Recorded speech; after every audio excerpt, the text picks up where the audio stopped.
When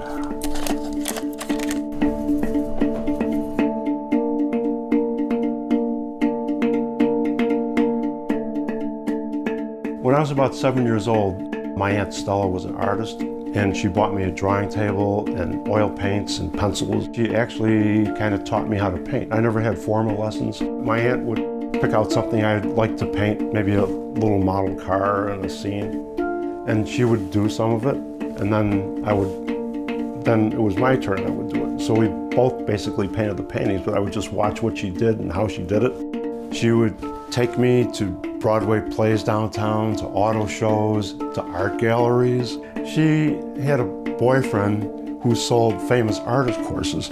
He would drive to all these areas and places and out into rural country areas, and my aunt would sit in the car and sketch different scenes, and then she would go home and paint those.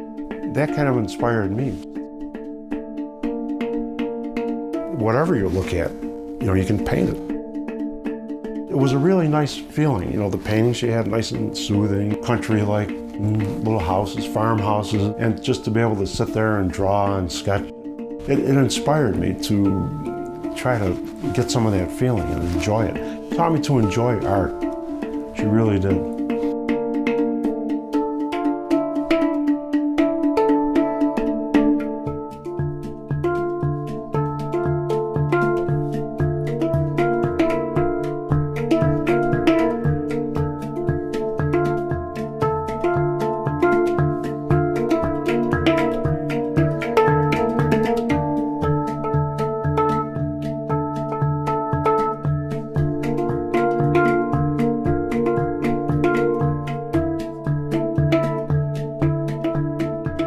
Way back about 40 years ago, I started to meditate. I started having vivid dreams, and I would wake up in the morning and just go, wow, that's amazing, fantastic. I started to have more and more, and I had so many I would start to remember, and it just became like second nature. Just as real as this is, that's how real that was. They were just beautiful landscapes, beautiful architecture, colors you can't even see, hear.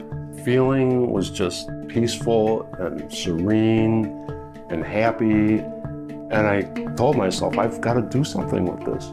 And that's when I said, I'm gonna put this into artwork.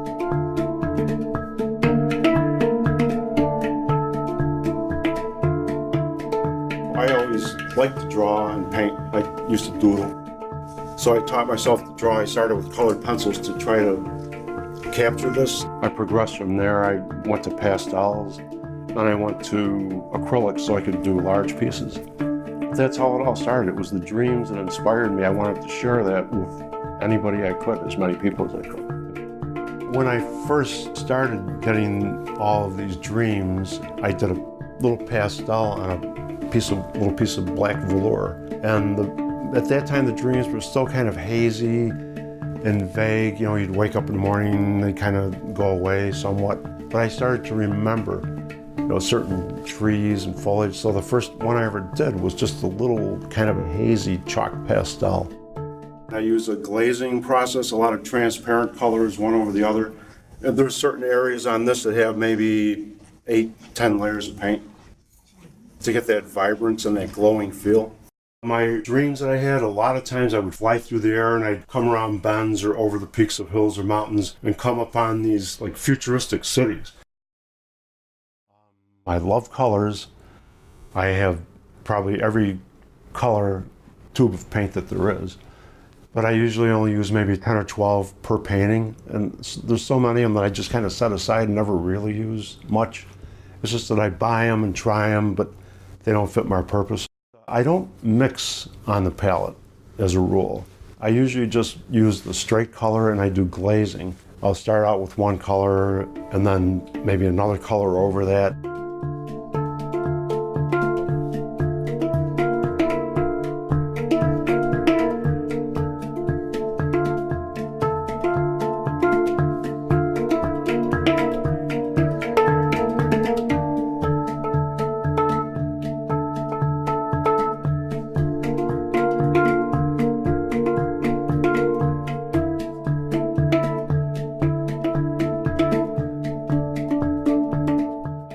people look at it, they tell me how they love it. They look at it, it takes them to another world, it calms them down. Some people even tell me it has a healing component in it that helps them that way.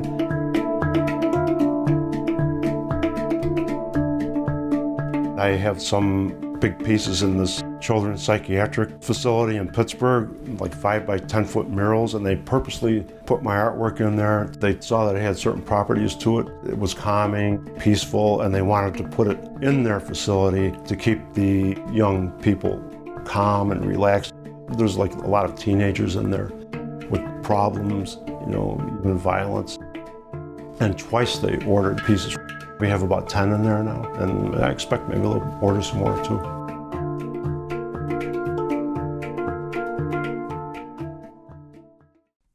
I'll take this tree and I'll put little dark spots just like these. I'll put them all around here to give it definition so they look more like circles. And then I'll take a little fine brush and I'll start to highlight the outer edges, lighter on this side and then turning into green.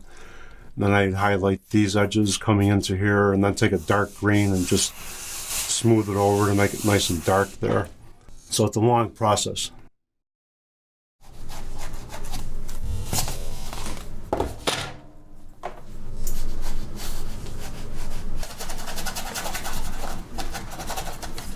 I wanted as many people as possible to see my artwork, to have a positive influence on the world. And I thought to myself, a good way to do that is licensing my images. So I did a licensing show in New York, and sure enough, a bunch of places signed me up. Jigsaw puzzles, cross stitch, globes that turn by solar power, wall murals.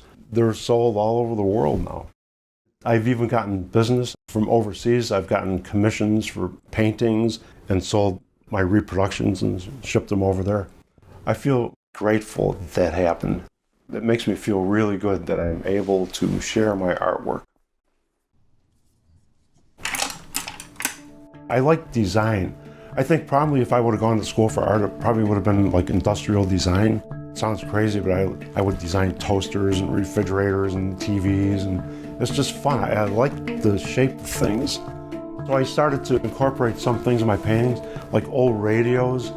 I would buy a book of old radios or old toasters and just look at it and let it roll around, and I would come up with my own old radio in the painting, call it Radio Days, kind of nostalgic. Or I would do an old kitchen painting like from the 50s and put my own toasters and appliances in there. I like doing that. So that is kind of a change for me from the landscapes.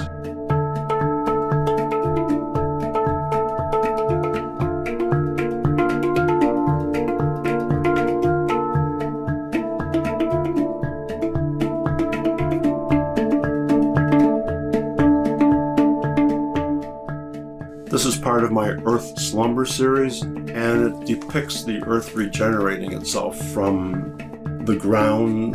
Vibrations and frequencies come up and rejuvenate the Earth, and from the cosmos, radiations come down and rejuvenate the Earth, and they keep it alive.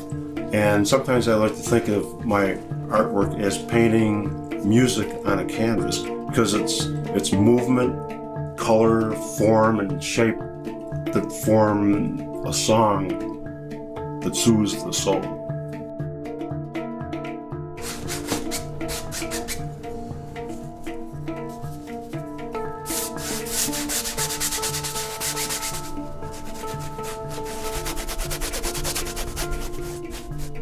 I started out doing local outdoor art shows. That was very successful, so then I branched out and I started doing indoor and outdoor juried shows around the country. But I was able to make a decent income. And it was very interesting talking to all the people and meeting people. It was a lot of fun, but a lot of work. So after about 35 years of that, I thought, I think I just want to be able to concentrate on my artwork. I used to do so many shows before. I've done shows where I hung paintings that were just started, and I would actually sell them that way. I'd tell them what it's going to look like, and they said, okay, when it's done, I want it, But I was so short on artwork, I thought I want to have more time to devote to my original artwork.